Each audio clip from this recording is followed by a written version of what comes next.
Okay, so hello everybody, and today is the last lecture of single variable calculus, and firstly I would like to announce that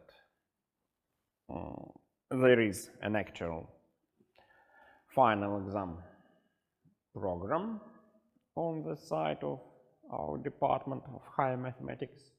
Also, you can find lecture notes by Pankratov, by the way. I didn't compare them, material for series I didn't compare yet with my lecture notes. I'll do it soon. And so let me start with completion of the material from the yesterday's lecture. So yesterday we discussed the notion of analytic function and I proved the theorem which said, roughly speaking, so if there were such notations, JBI and modulus here, and the series converges, then you can change the order of summation for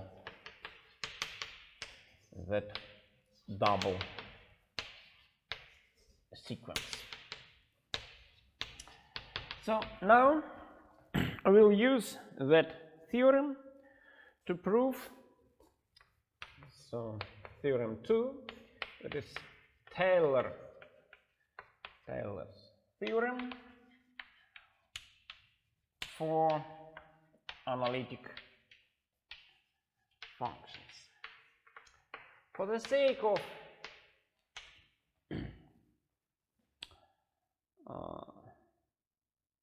it will be a little bit easier to formulate it for simpler situations. What?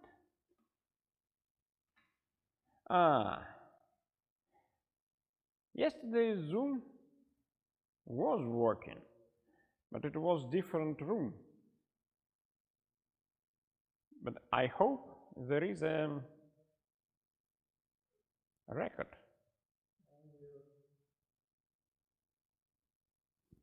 Есть, да, запись? Yeah, there is a record. I don't know where, but I hope you will find later. But you see, what is necessary from 28.1, I wrote that theorem. And now, what is the theorem about? So, suppose f of x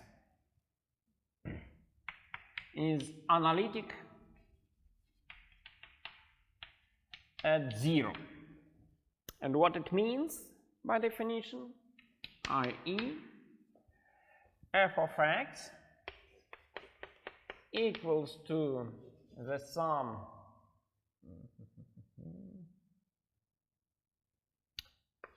J. Let's start from n. And from 0 to infinity, and Cn x to the power n for modulo x less than r is positive. So we suppose that we can expand our function into a power series And for the sake of simplicity, I took center at 0. So, then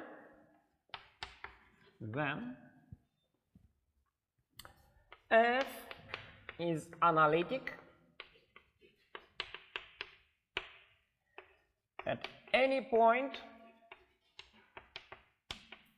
x naught modulo x naught lesser r, and moreover we can represent f of x as a power series. Let me denote new coefficients by Cm tilde, x minus x naught power m for x such that modulo x minus x naught less than r minus modulo x naught for all x such that. So you see what this theorem says. It says that once you have analyticity at a point, so you can expand the function in an interval, then f is analytic at every point of that interval for sure.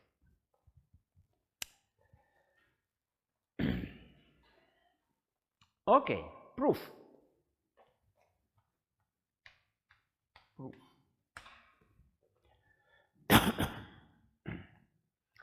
So what we do? In fact, firstly, let me write without any proof such equality. So I just substitute x minus x naught plus x naught power n. And then what we can do, we can use binomial formula. So binomial formula.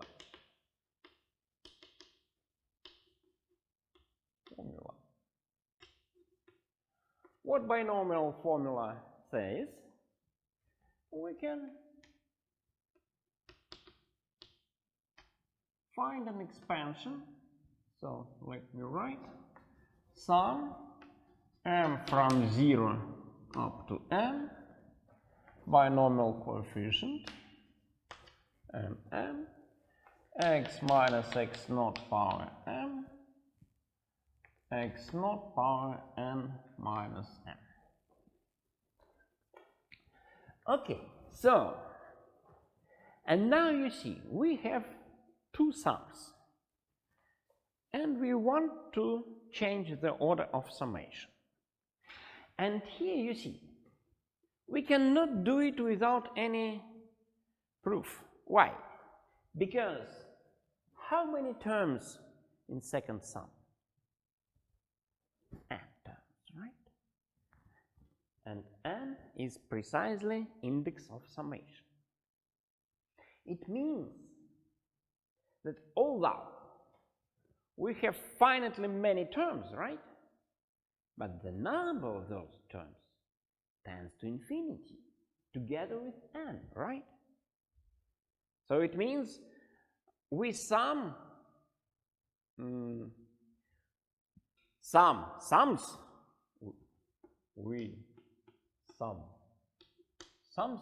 right? Sums with the amount of terms which is greater and greater, right? So it means that you cannot change the order without any problem. That is not trivial, right? If you remember the proof of Theorem 1, we changed the order of summation when in a sum contained finitely many terms, but fixed finitely many, right?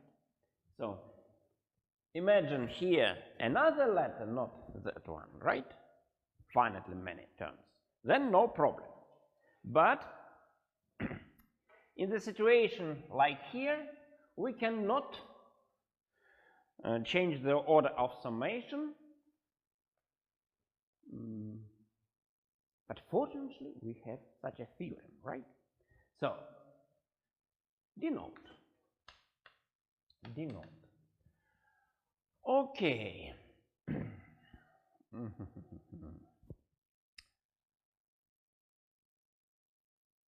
Let me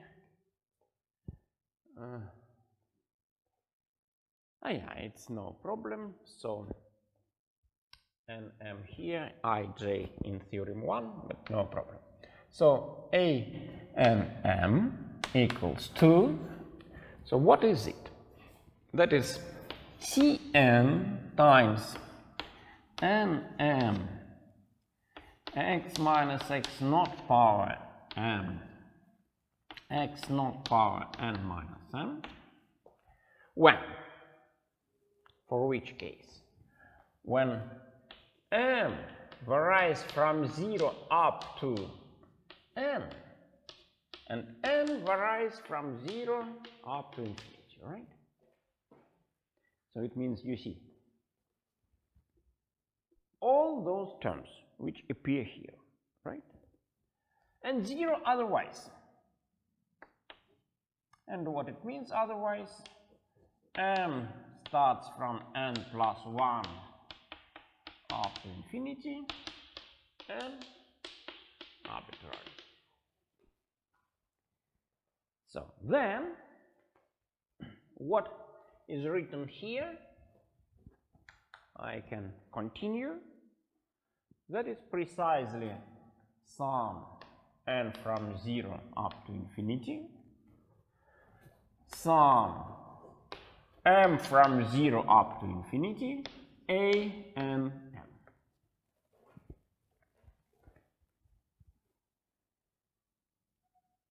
Right? So, because you see, we sum here from 0 to infinity, right? But in fact, when m becomes greater than n, all terms here are zeros, right? So that is precisely sum from for m from 0 up to n. Okay. Now, as I said, I want to use theorem 1, right? Okay, here we had I and j, but doesn't matter. Not a big deal, right? So, what we need to use theorem 1, I have to check that the sum, of course, also j started from 1, but that is not a big problem. Okay, you can denote, let's say, I equals to n plus 1, j equals to I equals to n plus 1, j equals to n plus 1, gives you precisely the situation in theorem, right? It's no problem. Okay, so I need to consider this sum, right? That is Bn by definition. If I want to choose that theorem, let us compute what is it. So, as we know, all a and m are zeros when m exceeds n, right? So we have only m from 0 to n, and then I have to put modulus everywhere here, right? So modulus n, yeah. Okay, binomial coefficient is positive, modulo x minus x naught power m, modulo x naught power n minus m. Yeah. And what is it? let me rewrite it. So I can put modulo Cn outside of the sum because index does not depend on m, right? So modulo of Cn can be taken outside of the sum. And then what remains? What remains is just once again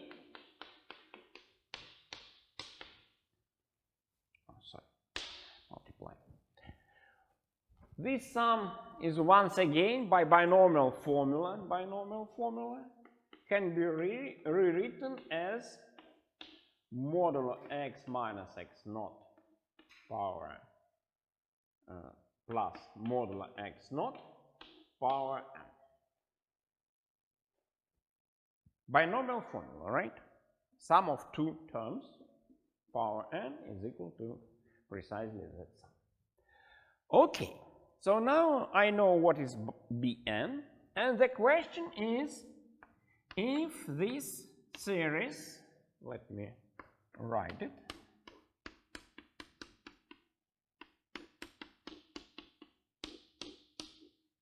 converges.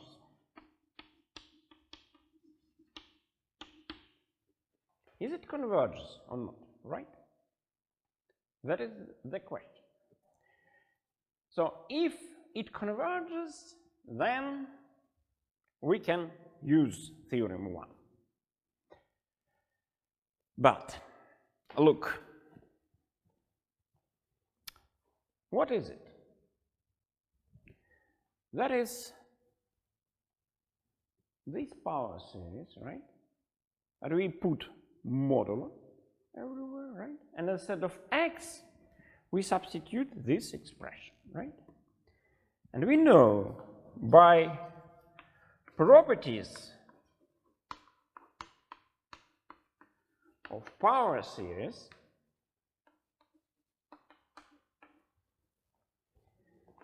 this series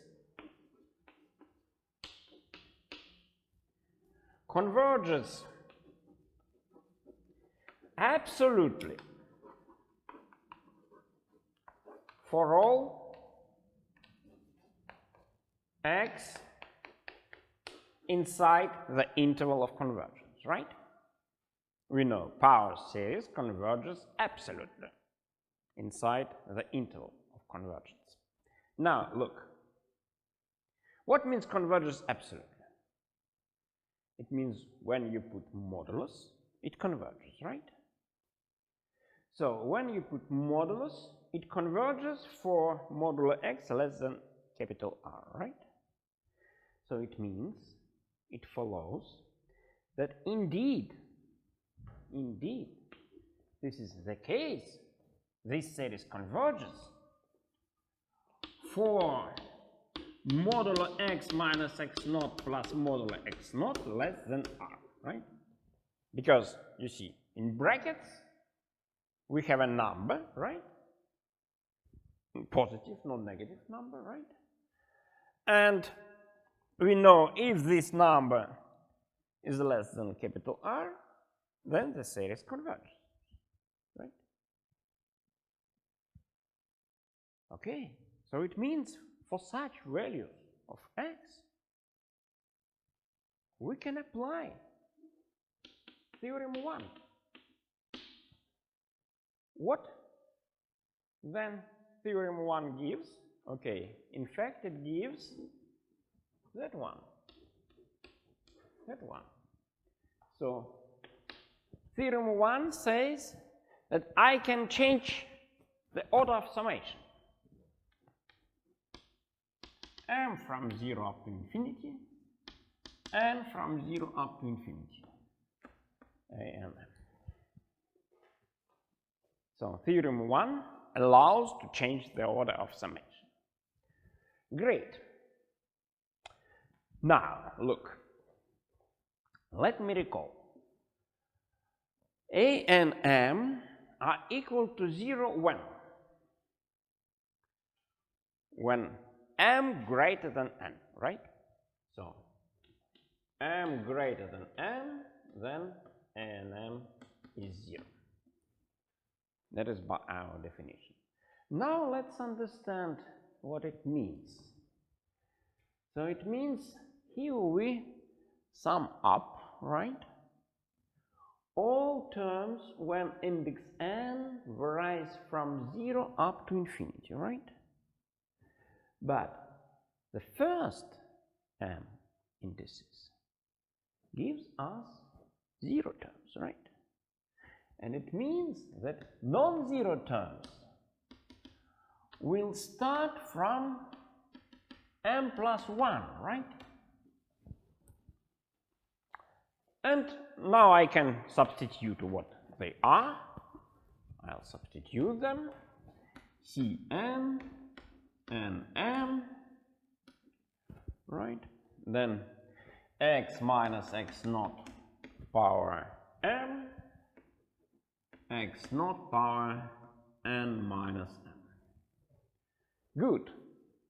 Why it is good? Because look at this expression. Very nice term, x minus x naught power m. Because in inner sum we sum up in index n, right? It means this term can be taken outside the sum. So I can rewrite it as follows. Sum m from 0 up to infinity, then sum n from m plus 1 up to infinity, Cn and m, x naught power n minus m, x minus x naught power m.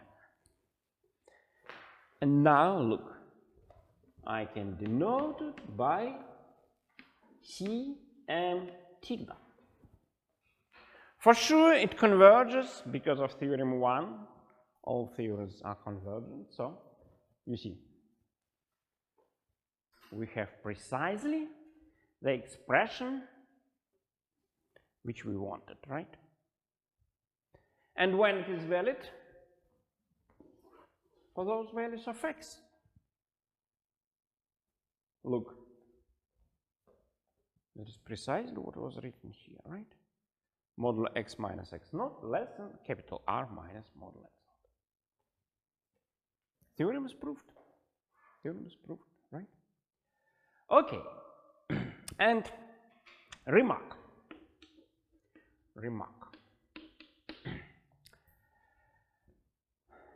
Don't think that this is the radius of convergence for this series. In general, that is not true. It might be larger. So, theorem says this series converges for sure for such values of x, right? Maybe for some larger values of modulo x minus x naught. Maybe. We don't know. But for sure it converges for those x's. So R minus modulo x naught need not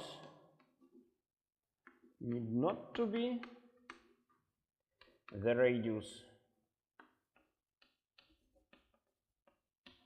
of convergence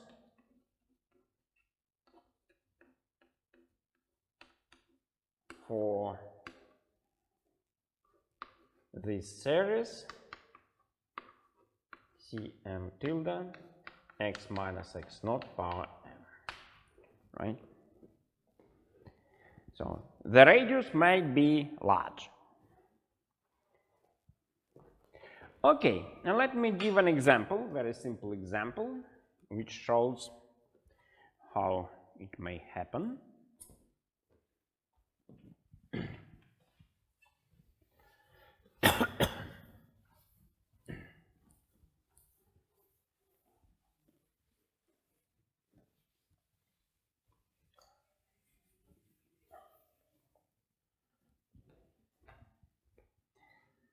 By the way, now, before the example, let me give a definition.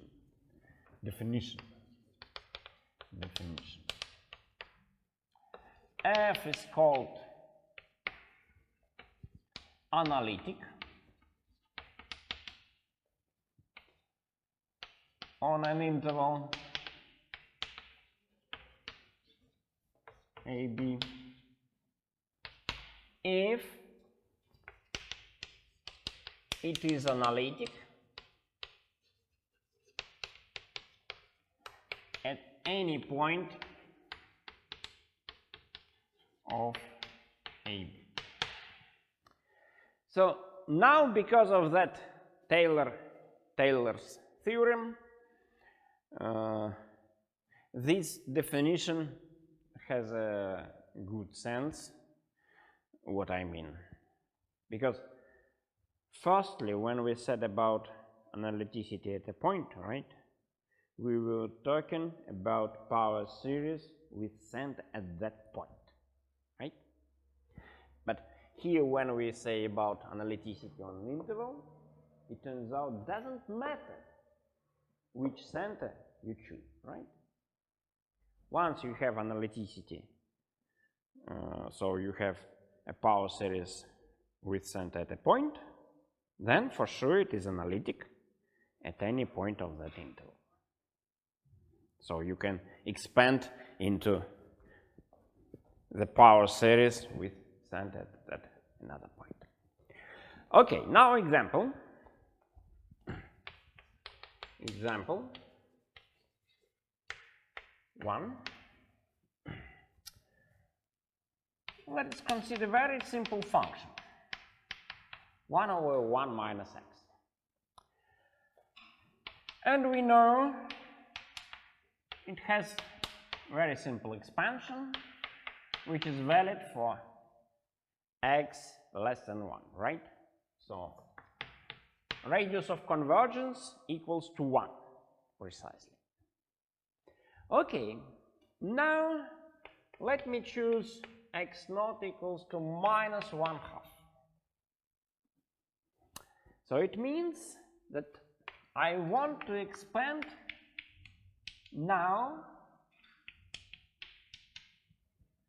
in terms of powers of x plus 1/2, right? X minus x naught is x plus 1/2. And let it be y.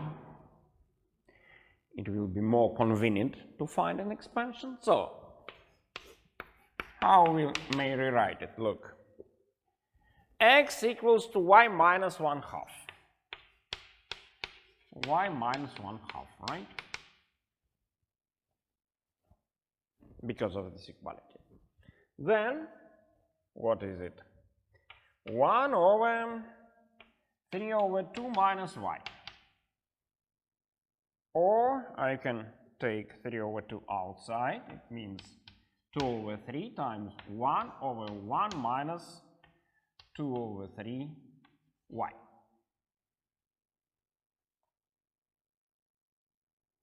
Three over 2 outside, then we have 2 over 3.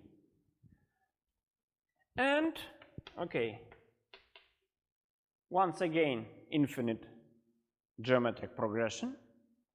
So, sum m from 0 up to infinity, 2 over 3 y power m, or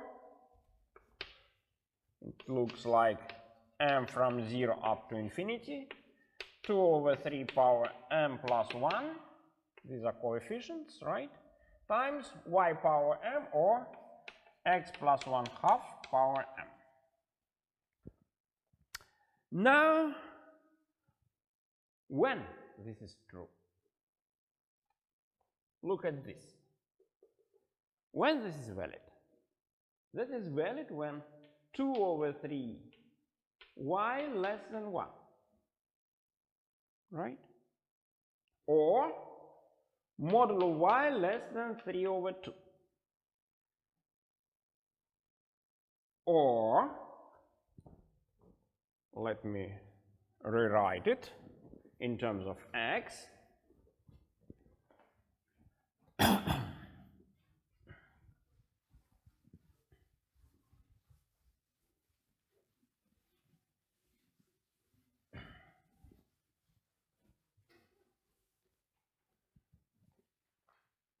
So in terms of x, that is, let me write here, modulo x plus 1/2 less 3/2, or what is it?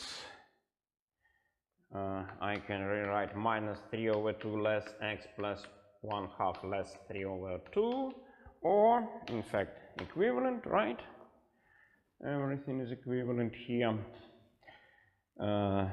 Minus 1/2, it gives minus 2 less x less 1, right? So look,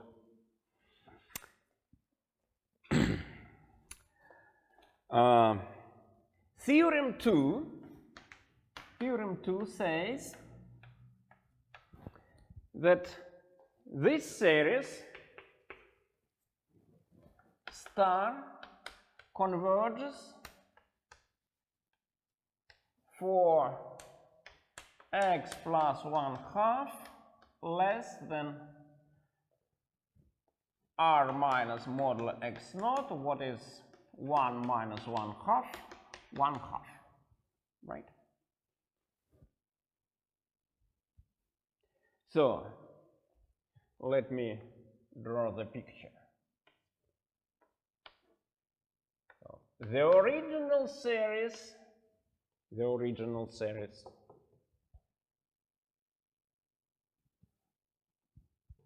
is valid inside this interval, right? Inside this interval.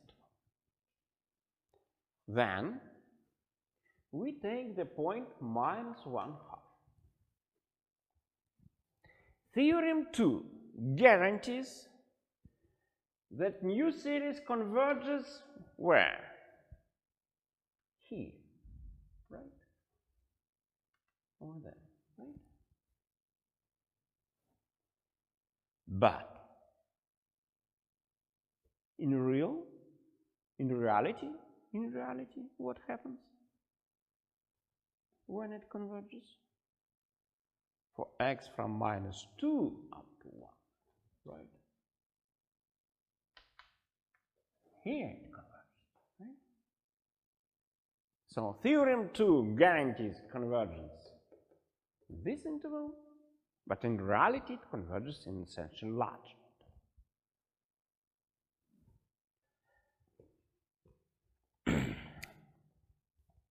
But of course, it will never contain 1, right? Because our function is not defined in 1, so it cannot converge at 1, for sure. Okay, that is completion of the section 28.1, and now very short section. In fact, it is related also to yesterday's lecture.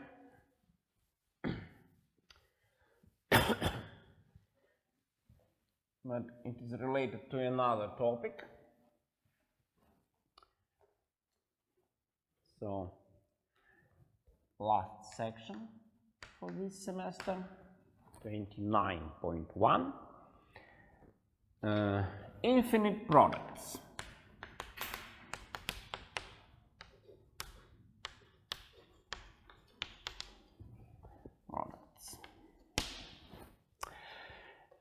Of course, infinite products is a rather huge topic, but we discuss only the very beginning. So let me compare.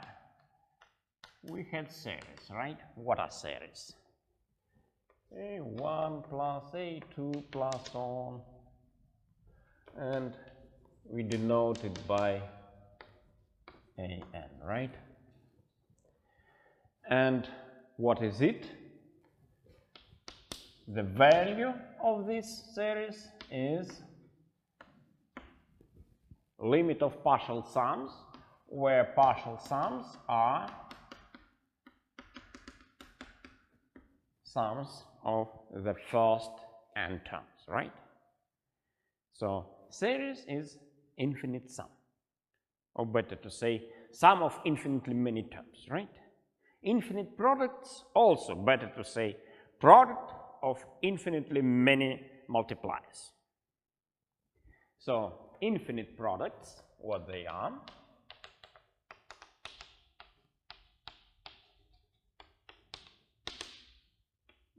P1 times P2, so on, or shortly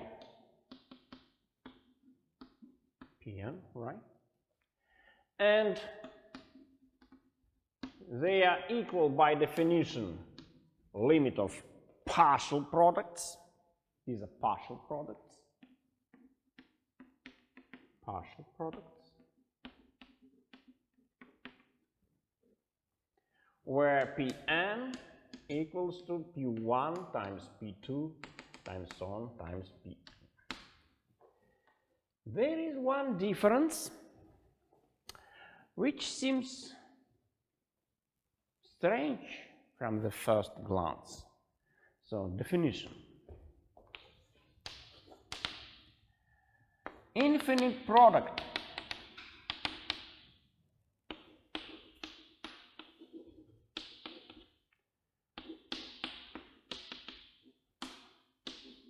converges if there is a limit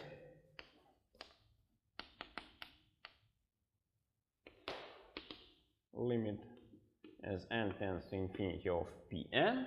I will not rewrite partial products, but what is important, which is a real number but not 0.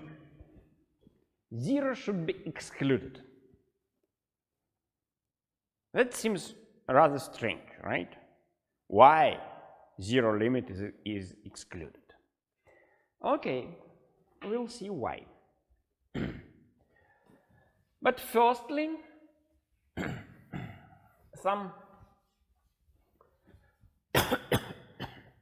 once again, let us proceed in analogy with infinite series case.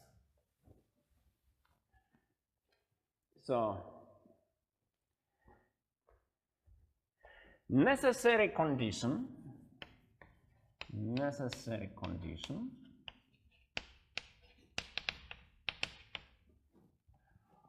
for convergence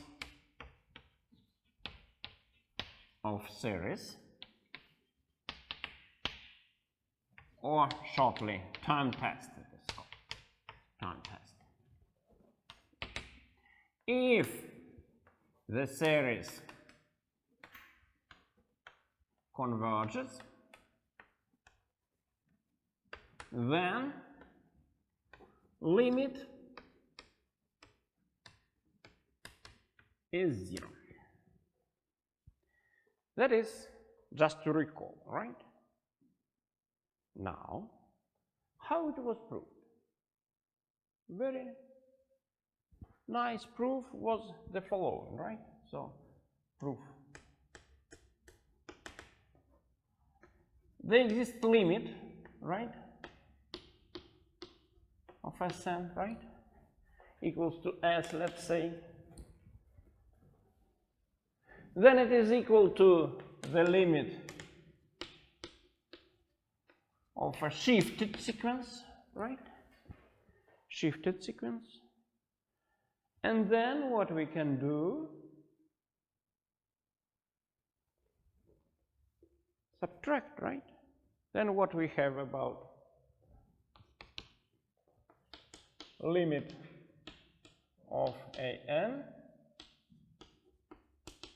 that is limit of Sn minus Sn minus 1. Both limits are the same, right? So the difference gives 0, right? That was just to recall what happens for infinite series.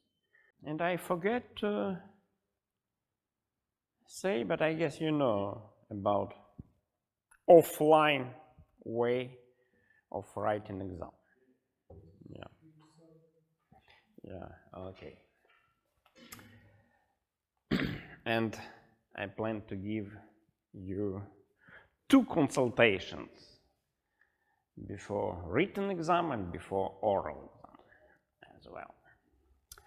Okay, so now necessary condition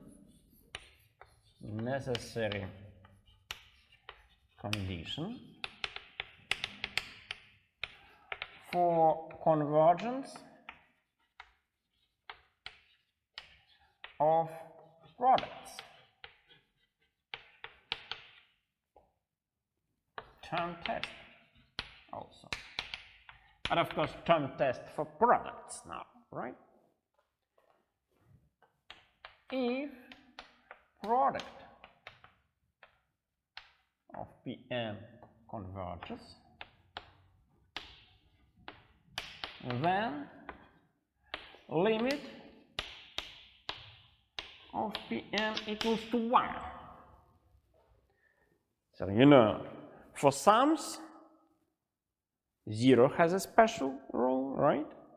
For products, analogous role is played by unit, right? So, proof quite different, right? There exists limit of partial products which is equal to P, but now what is important, not 0, right? Now it is important. Why? You will see immediately. Equals to the limit of shifted products, right? Then limit of Pn. How we may represent? Look, how we can find little Pn using partial products as a ratio of 2 partial products, right? That is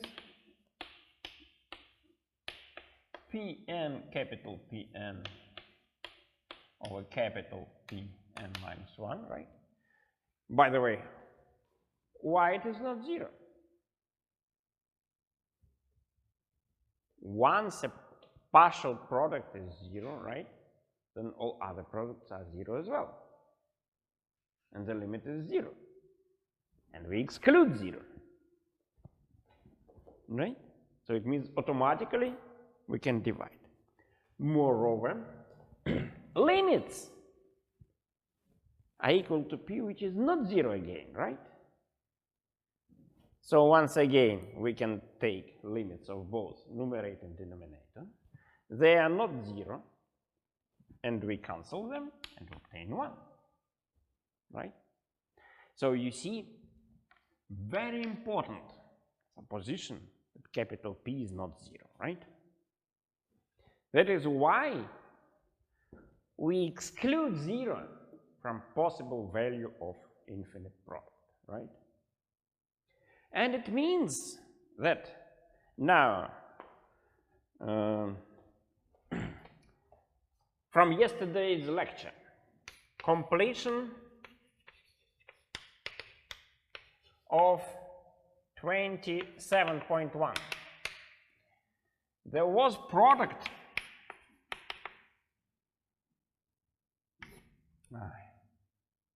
and alpha, right?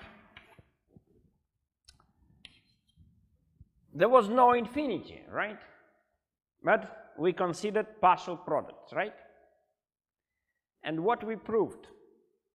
We proved it is 0 if alpha greater than minus 1. Oh, okay, like that.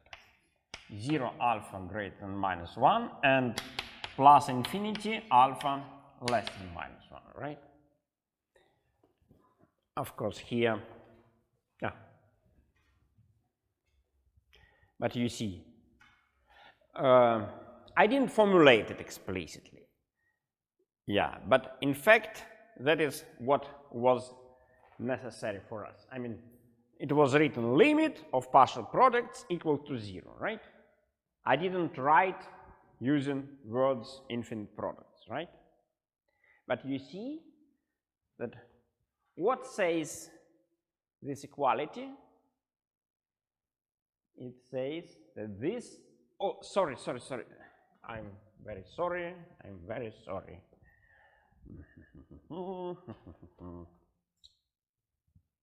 It was alpha minus n plus 1 over n, yeah. Because, you see, we considered limit of n alpha, that is limit of alpha minus 1, so on, alpha minus n plus 1 over n factorial, right? And that is precisely limit as n tends to infinity product k from 1 up to n alpha minus k plus 1 over k, right? And you see now you recognize this is infinite product, right? This is infinite product of this sort. Okay? Yeah. So, in terms of infinite products, what means this equality? It means this infinite product diverges, right? Diverges. For arbitrary alpha, in fact, right? Doesn't matter. Because from the point of view of infinite products, 0 and infinity both are bad choices, right? So for infinite products, that is an example of divergent infinite product. Let me give an example of a convergent. So this was example 1, in fact.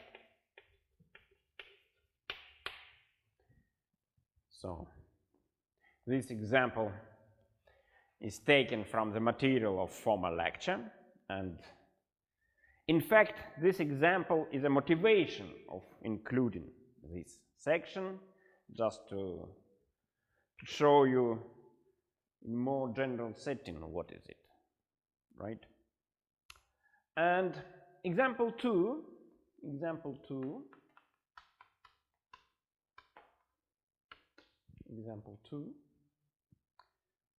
let us consider such an infinite product. Cosine x over 2 to the power n.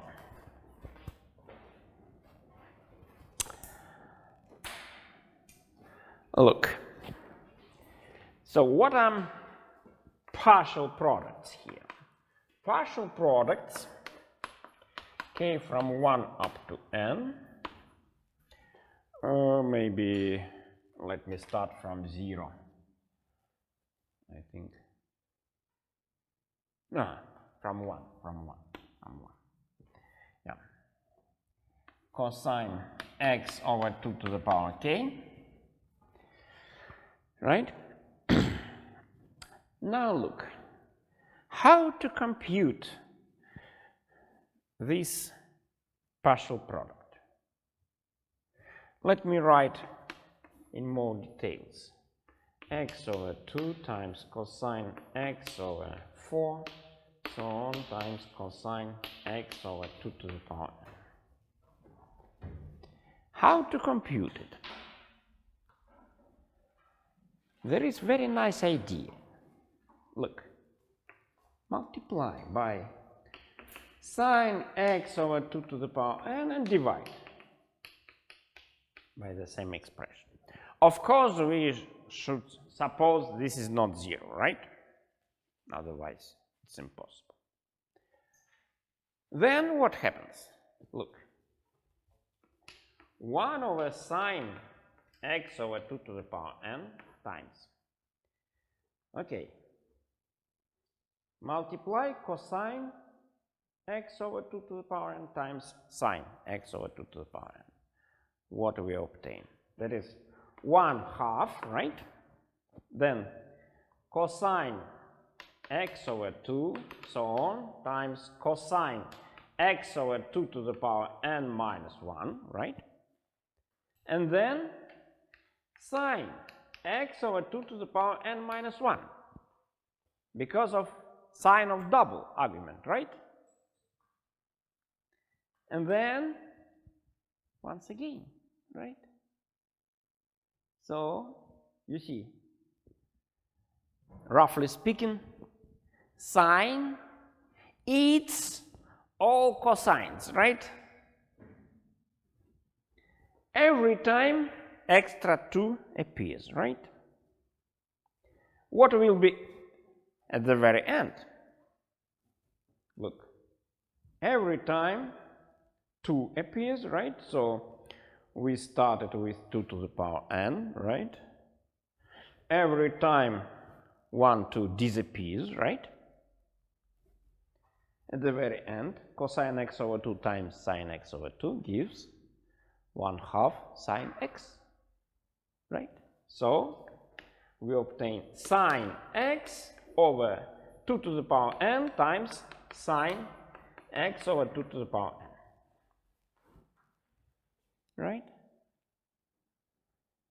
And then what we can do, look, I want to understand what is the limit as n tends to infinity. But we know that sine is equivalent to its argument, right? When n tends to infinity, right? So you see, roughly speaking, we may forget about sine. 2 to the power n times x over 2 to the power n gives x. Sine x over x. So what we obtain, that is equal to sine x over x, right? Of course, we need to exclude values of x where we have a multiplier equals to 0, right? But when it happens, so x over 2 to the power n, let's say pi over 2, right? 2 plus pi k, right? This should be excluded. If you multiply, what we obtain, x is a multiple of pi, right? If x is a multiple of pi, sine is 0, right? So, of course, we have to exclude it because of our definition, right? 0 value of infinite products, they are not good. But from the other side, okay, equality of course is valid, right? When we have 0 from both sides.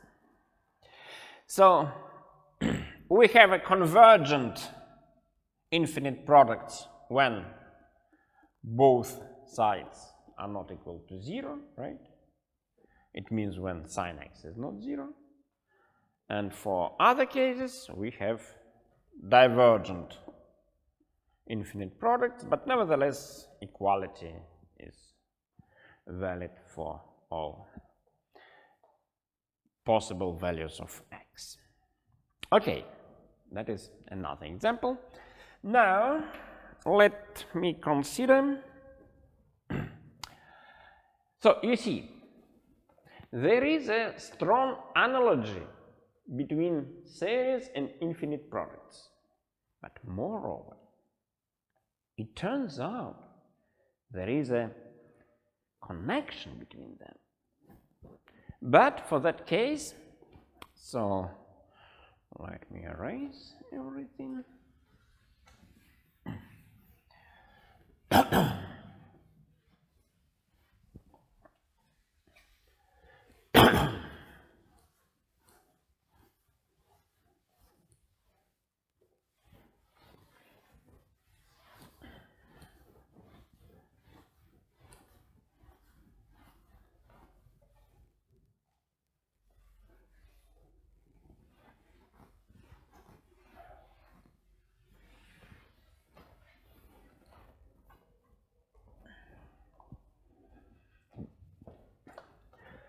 Suppose now that Pn are positive for all n natural. That is to avoid some not good difficulties. Then denote Pn equals to 1 plus An.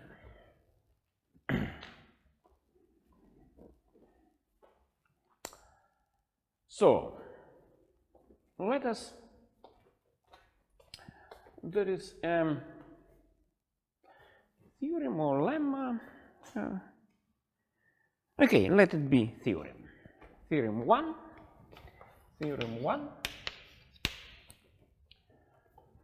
And here An should be greater than -1, right? So the infinite product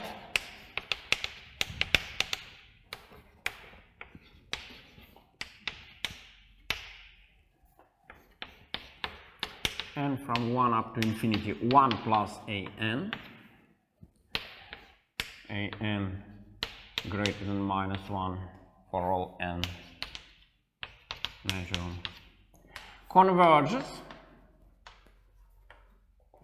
if and only if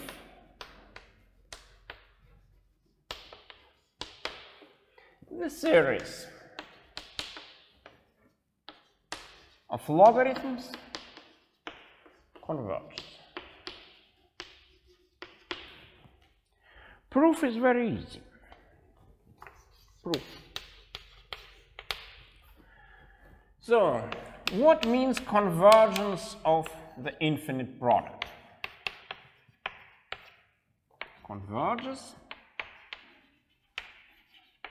by definition, is equivalent that there exists a limit of partial products which is real but not zero, right? And moreover, what can we guarantee for our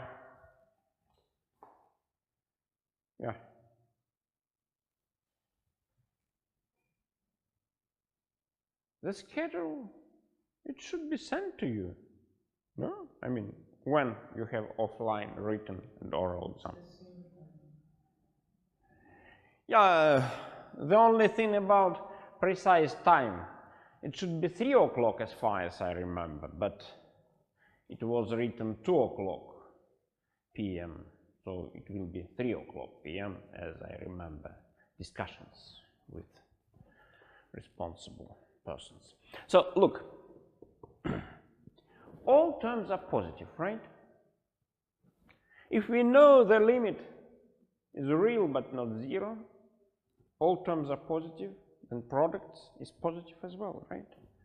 So it means that in fact we can replace here by 0 plus infinity, just. But now look, we have a limit, a positive number, right? Here are also positive numbers, right? And we know logarithm is continuous function, right? For all positive values. So then it's equivalent to say that the limit of logarithms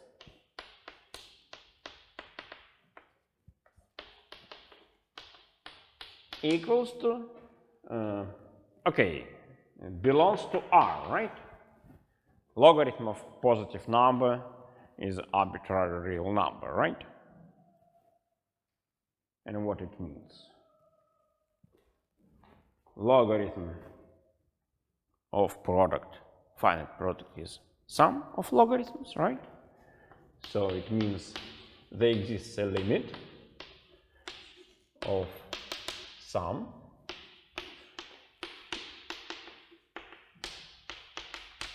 and it means that what?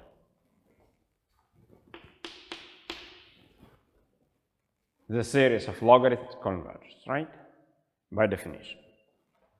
That's all, right? So just take logarithm, nothing else. Okay. So, you see, there is very strong connection between products and logarithms, but there is even stronger connection, as you will see from Theorem 2. So, Theorem 2. The infinite product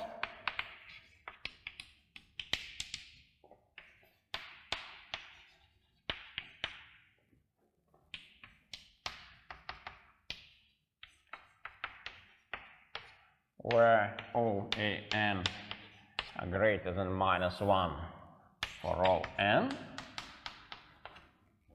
converges if and only if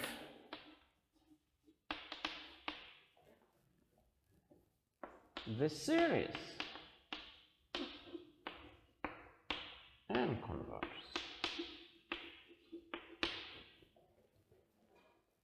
Right? Look, proof. So that is why it is very convenient to write infinite product in this form, 1 plus a n, because convergence of infinite product is equivalent to convergence of infinite series, just of a n. That's it. So proof. Okay. So we know that if it converges, then limit of a n is 0 because of term test. Limit of 1 plus a n should be 1, hence limit of a n is 0. And also, if the series converges, then the limit is 0, right? So it means that we can suppose this condition is satisfied, right? Otherwise, both are divergent for sure. So, suppose it is valid, right? Suppose it is valid. Okay, if it is valid, then there exists number n naught such that for all n greater than n naught, let's say n less than 1/2. Now, then okay.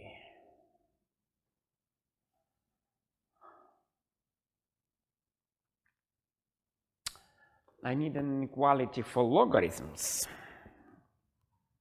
Oh yeah.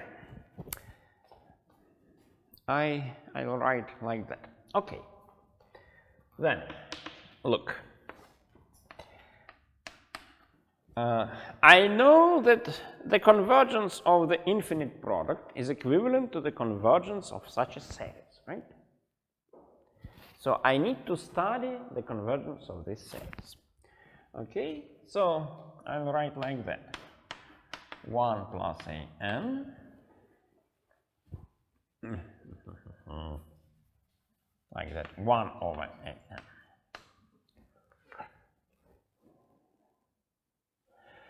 minus 1. So a n is less than 1/2, it means I can use power series expansion for logarithm, and this is what is it? 1 plus, that is sum m starts from 1 up to infinity, minus 1 to the power m plus 1, a n to the power m over m. That is power series expansion for logarithm, minus 1. Maclaurin expansion, right?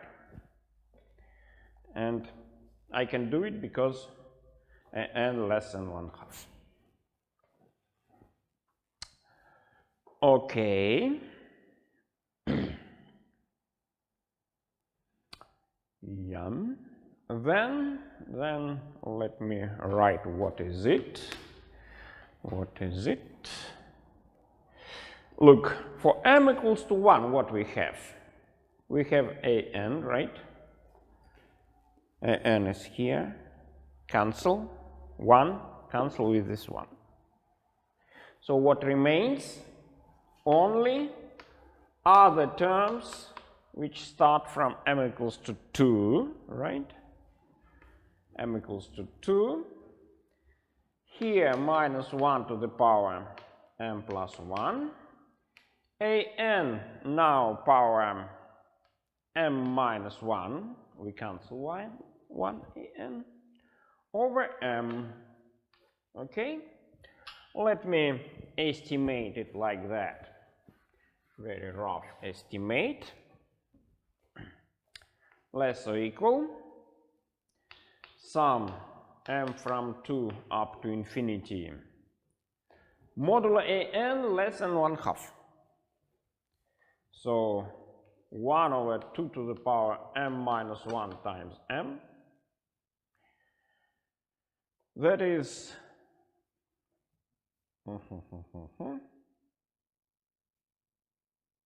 I start with 1. Oh yeah, m greater or equal than 2, right?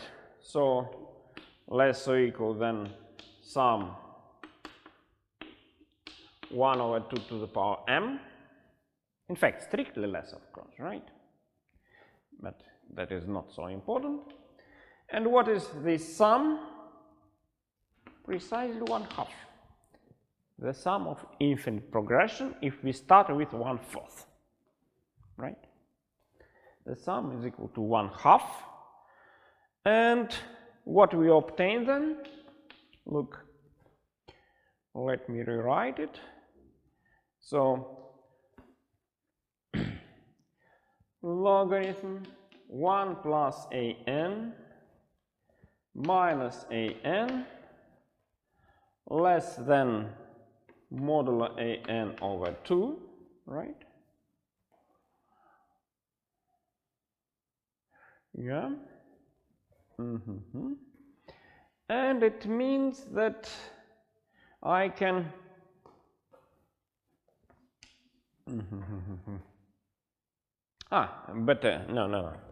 better to write it like that.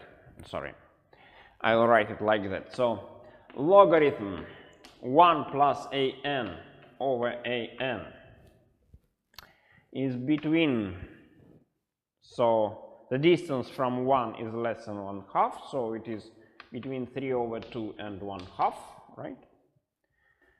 And then it gives,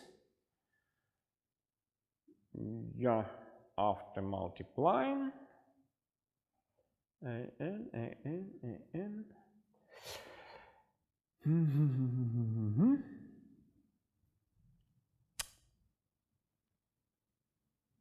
Yeah, so I can put here modulus, right? Because this is positive number.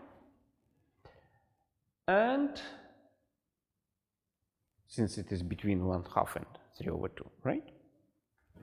So it is positive, and after that, what I obtain?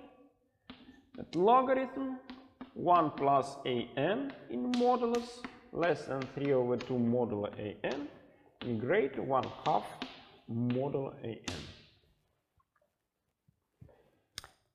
And now, to complete the proof, we finally combine Theorem 1 and comparison test. Test for series. Look, we know infinite product converges if and only if this series converges, right? And now you see if the series of AN converges,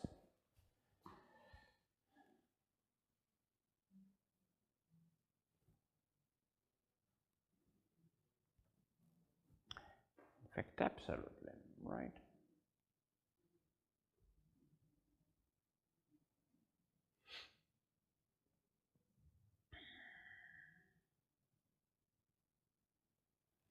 Yeah, for absolute convergence, it is completed, and in general,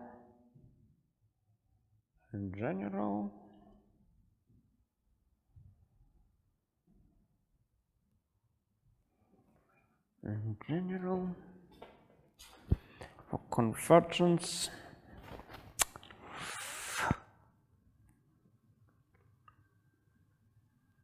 yeah, I'm very sorry.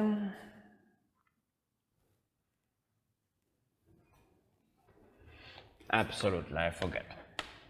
Absolutely. Converges absolutely, yeah. Otherwise, that is not true, yeah. Absolutely. I need to give a definition, which I forget to do. And that is the very last definition. So,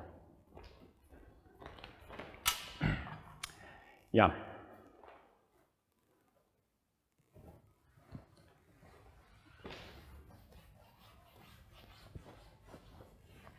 Definition.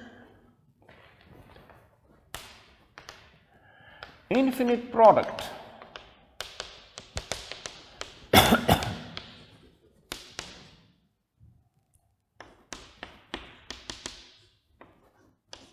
one plus AN converges absolutely if the series of logarithms converges absolutely. That is just a definition. Just a definition, right? Yeah. Now it seems everything is done, yeah. So, look. Infinite product converges absolutely. By definition, this series converges absolutely, right? And then because of this inequality, right? Because of this inequality, what we can deduce? Look, if this series converges absolutely, this series converges absolutely. Comparison test says the series of logarithms converges absolutely, right? So infinite product converges absolutely. And if infinite product converges absolutely, then once again comparison test says the series of AN converges absolutely. Yeah, that's all. That's all. Okay, that's all for today and for this semester. Yeah, thanks for your attention and good luck on exams.